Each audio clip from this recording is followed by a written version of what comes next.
Coast Currents in the MCTV studios today.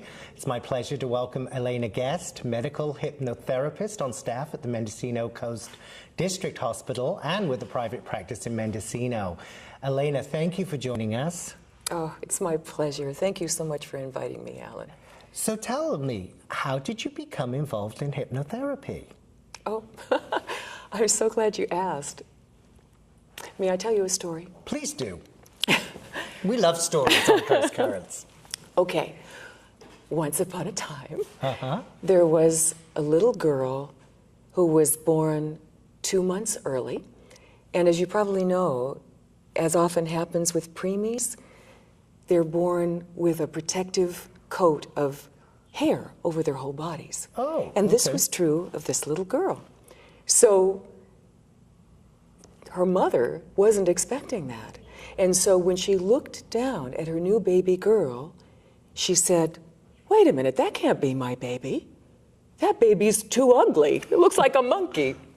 And the little girl had that initial impression of a mother recoiling from her. And there was this sensation of, boy, there must be something fundamentally wrong with me because my mother didn't even want me.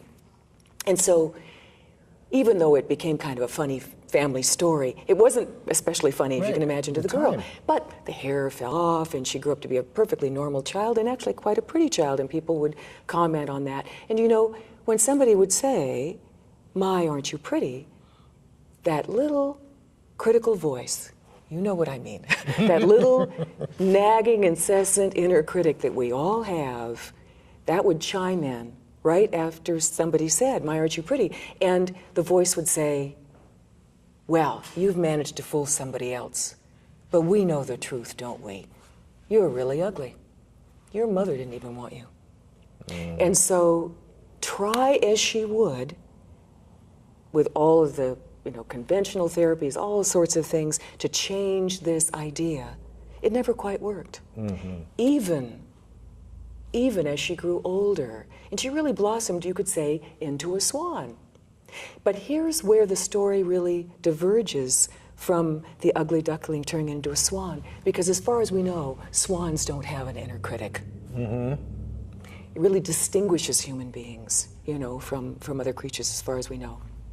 And so even when she grew to become a cover girl and had a contract with a major studio and did films and television and stage work and was pursued by and dated some of the sexiest men alive at the time, none of these things convinced her that she was good enough, worthy of love, or beautiful. Okay. That is until she finally had a powerful hypnotherapy session, which changed her life. And in that session, she was able to see that that core belief was false, that she'd lived with a lie her whole life. Right. And the truth about her was that she was fine, basically fine. There wasn't anything wrong, and she deserved love. Now, as I'm sure you've already guessed, this is my story. Okay. And because of that, I was so profoundly moved by the power of this kind of work that I decided I must get the best training available in the world, the most comprehensive training, so that I can make this quality of change to others. Right. That's exactly what I did. And I hit the ground running and haven't stopped. Excellent. Well, thank you for sharing. That's a very personal story. You're very welcome. It's nice welcome. to share it with our guests. Thank you. You're so welcome. One of the reasons I invited you to the studio today was because it's, getting to the holiday period. And, one of the things that a lot of people like myself consider every year is making a New Year's resolution. Unfortunately, a lot of the time, I fail, and I think that a lot of people do fail. We don't keep them up as much.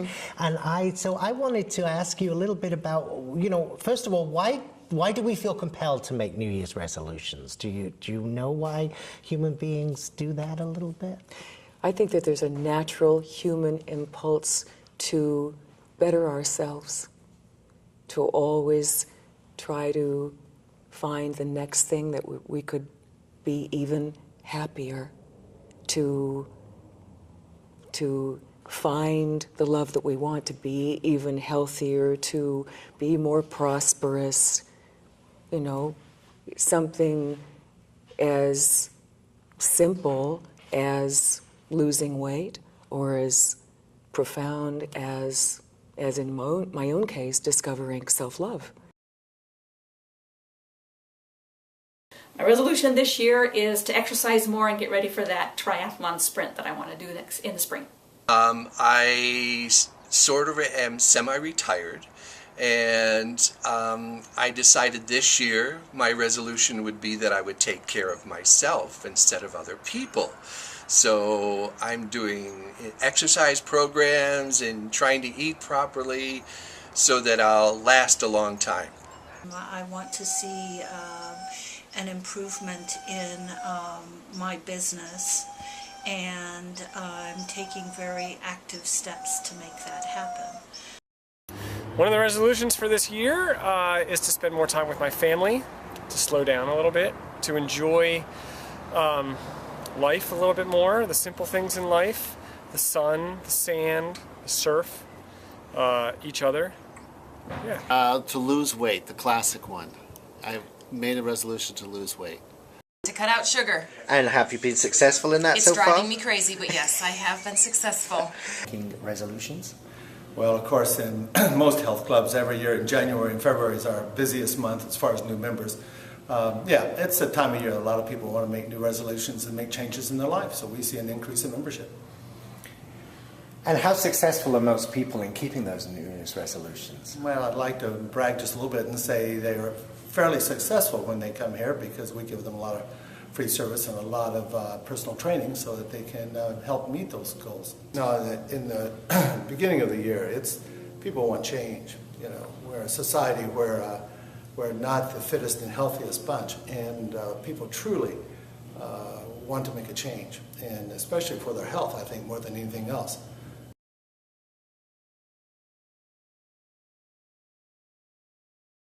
I think that the new year, it almost seems like a tabula rasa, a clean slate.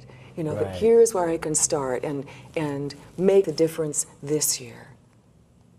And so New beginnings, in a way. yes, and new beginnings. Statistically, I read one statistic recently that said that up to 80% of the folks who make New Year's resolutions aren't able to keep them in very short time, very short order. They are not able to do it. Alena, why do people fail to keep their resolutions? Well, I have a couple of ideas Please share. about that, based upon my experience with people coming to see me with issues or goals that they're wanting to achieve. And there's something called a negative payoff. Okay. Have you ever heard of that? A negative payoff, or it's also sometimes called a secondary gain. Mm-hmm. And so even when someone is absolutely sincere, earnest, that they want to, let's say, quit smoking. Okay. And I always ask, when somebody comes in my office and wants to quit smoking, I say, okay, on a scale of 0 to 10, 0 being it's just because my wife wants me to quit and my doctor wants me to quit, I don't really want to quit at all, or 10, no, it's really me. I really want to quit smoking. If they say they're at 10, I say, great, then you're ready and we can really do this. Okay, but when they are in trance, it may turn out, and it may be right under the surface in their subconscious, that they discover that they're actually terrified of gaining weight. They know all sorts of people who have stopped smoking and gained a lot of weight. Right. And let's say this fellow knows that his wife really loves him slim and fit, and she might not love him as much if he gained the weight. That is going to be an idea that trumps the other idea. Right. He's more afraid of gaining the weight, let's say, that is the negative payoff, you know, than he is of whatever would go along with quitting the smoking. Does this make sense? Fascinating. Yeah. Yes, and it does so make complete and so sense. there are oftentimes, you know, like I say, a negative payoff or a secondary gain.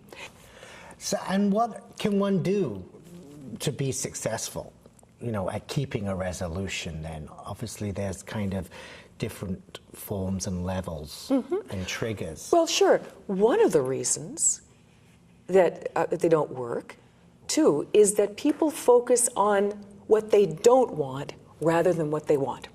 So they will say, I don't want to be poor.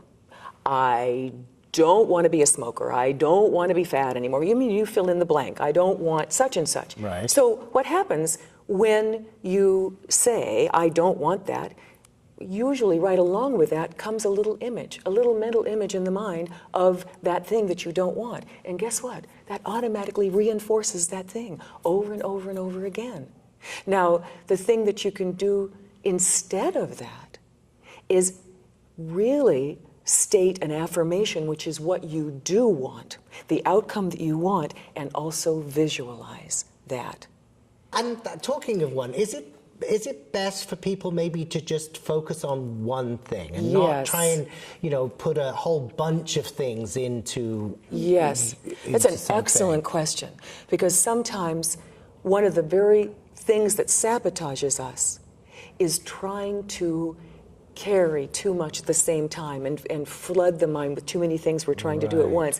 And that actually sabotages us. So the best thing to do is to focus on one primary thing that would just be wonderful to achieve. And then you can do, and then one of two things can happen. Either once you've achieved that and you realize, wow, how about this? This really works and that's a success and you feel really good about that. Then you can move on, obviously, to whatever the next thing might be you'd also want to work on. Or, this is something that I've witnessed so many times I haven't been able to count.